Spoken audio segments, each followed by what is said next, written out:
Isso a gente pode descartar que seria voltar a 32 seleções, porque não vai acontecer, é um movimento político, um movimento econômico também. Só tem que aumentar. Então, exato. A solução seria as 64 seleções na Copa, dobrar os participantes em relação à Copa de 32 seleções.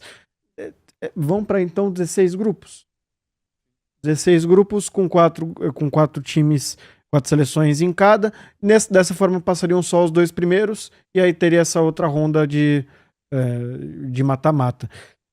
Óbvio que vão mais seleções à Copa do que, teoricamente, iriam mais seleções à Copa que não estão no nível, numa prateleira acima, mas de uma forma ou outra, nessa Copa mesmo aumentando as vagas, a gente não viu seleções tradicionais. Exemplo de Costa Rica, Honduras, a própria Itália. Enfim, a gente viu algumas seleções que costumam estar, Nigéria, enfim, algumas. Camarões, verdade. E difícil dizer que aumentar esse número de seleções vai solucionar o problema da qualidade dos jogos, porque é uma loteria, tem as eliminatórias justamente para isso, mas de uma forma ou outra solucionaria essa questão da injustiça nos confrontos de mata-mata, você não acha? E você não aumenta o número de jogos para a seleção campeã. Eu acho que isso também é importante.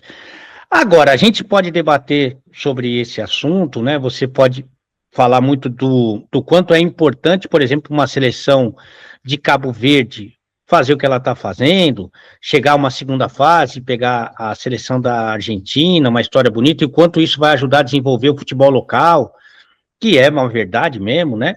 Mas você sabe, a gente está falando aqui de não ter mais esses arranjos como podem ou vão acontecer nessa edição da Copa do Mundo, pensando na classificação dos melhores terceiros e tal, mas para a FIFA, ele só vê o cifrão na frente deles, só estão pensando na grana, só estão pensando no dinheiro, e é por isso, inclusive, que aumentaram o número de seleções, é por isso que aumentam o número de equipes que disputam as principais competições, isso falando das confederações. Então, você pegar mesmo a Conmebol, ou pegar a UEFA, porque tem mais times jogando a Liga dos Campeões, porque tem mais times jogando a Libertadores.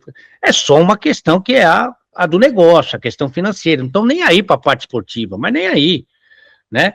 Então, acho que a FIFA não é diferente nesse aspecto. Mas eu acho que, pelo menos, dessa maneira, com só os 2 se classificando, eu acho que você diminui muito a possibilidade de você fazer esse tipo de conchavo, de acordo, de resultado aí que acaba sendo bom para 2 seleções. Eu acho que pelo menos você diminui essa possibilidade. Uhum. Eu vou fazer uma pausa rapidinho aqui. Eu vou pedir pro Enzo jogar para mim, porque eu tenho um recado para mandar da hashtag Treinamentos. Hashtag Treinamentos, a maior e melhor escola de treinamentos do Brasil, beleza? Lá você garante tudo, porque você vai aprender tudo que hoje o mercado pede. Então, inteligência artificial, Power BI, programação do zero avançado, enfim, todos esses são cursos na hashtag Treinamentos. E o Redcast oferece para você, em parceria com a hashtag Treinamentos, um desconto imperdível, um cupom Redcast. Você acessa esse QR Code e utiliza o cupom Redcast para quanto de desconto, Eizão? R$500 de desconto no seu curso, tá bom pra você? Então garanta já o seu curso no hashtag Treinamentos, vai aprender com quem realmente entende do negócio e se profissionalizar com qualidade, beleza? Use o cupom Redcast para ter R$500 de desconto nos cursos da hashtag Treinamentos. Escaneie esse QR Code que o Enzão colocou na tela, certo? Muito bem, e aí você escaneia, acessa lá e vai aprender com quem realmente entende. Fechou? Já vamos voltar para a pauta, porque é o seguinte, quero falar de seleção brasileira.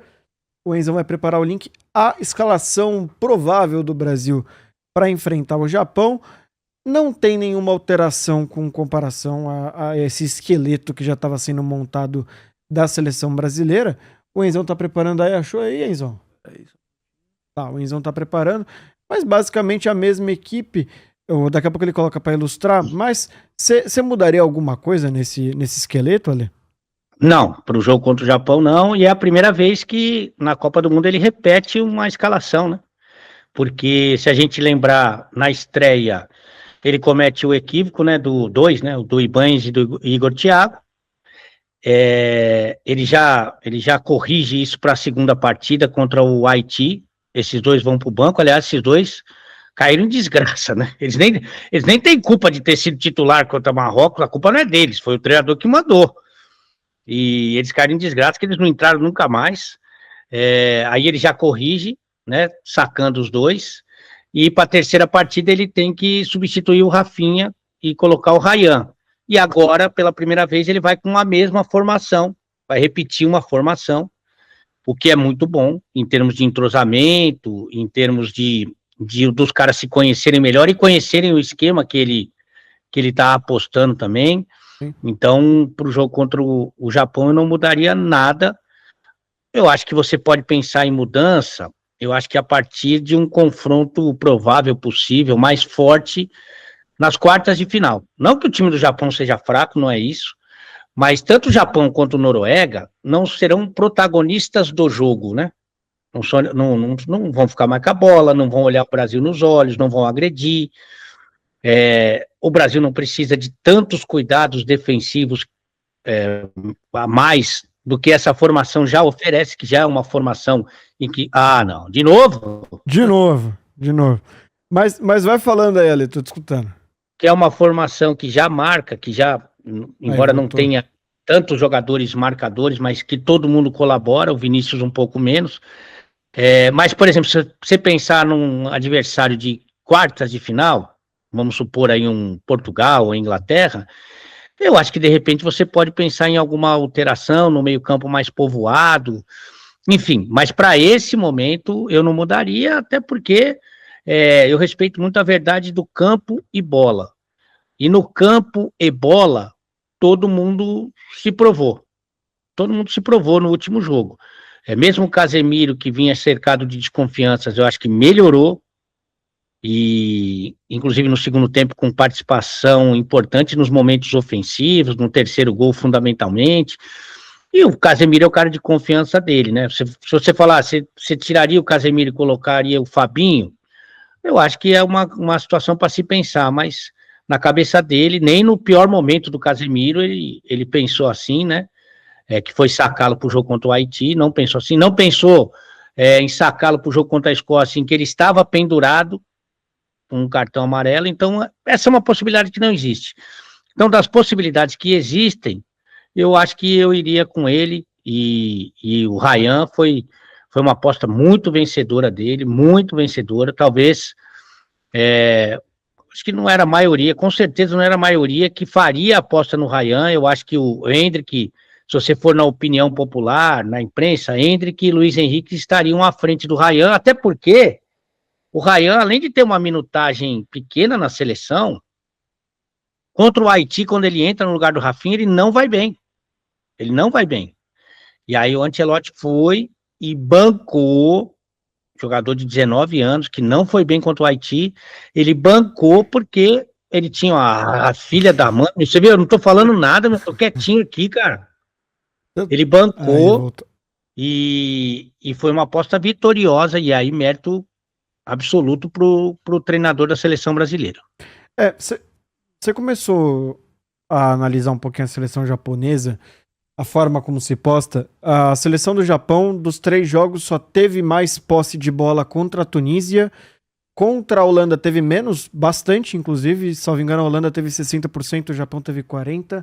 No último jogo contra a Suécia foi pau a pau. Acho que o Japão teve 52%, a Suécia 48%. É um Japão que, apesar de não ter tanto a bola durante o jogo, quando tem, consegue acelerar bastante, tem muita triangulação, consegue atacar com vários jogadores. É um time que povoa bem o meio de campo, que talvez tenha sido o grande problema do Brasil em dado momento, segurar um meio de campo mais consistente, que talvez seja a grande valência do Japão. A gente vai lembrar, inclusive, o gol contra a Suécia, ele vem de uma trama muito bem feita no meio de campo, bem rápida. E isso não te preocupa em alguma medida, principalmente pensando que o Brasil passou a funcionar com o meio de campo mais aberto, com o Paquetá aberto, com o Paquetá mais aberto à esquerda, o Guimarães mais aberto à direita, e o Casemiro, que por mais que esteja ali mais fixo, ele ainda assim tem um problema um pouquinho maior de intensidade. Então esse meio campo aberto, ele não pode ser um problema para um jogo contra o Japão, que é um time de troca mais rápido ali no meio de campo?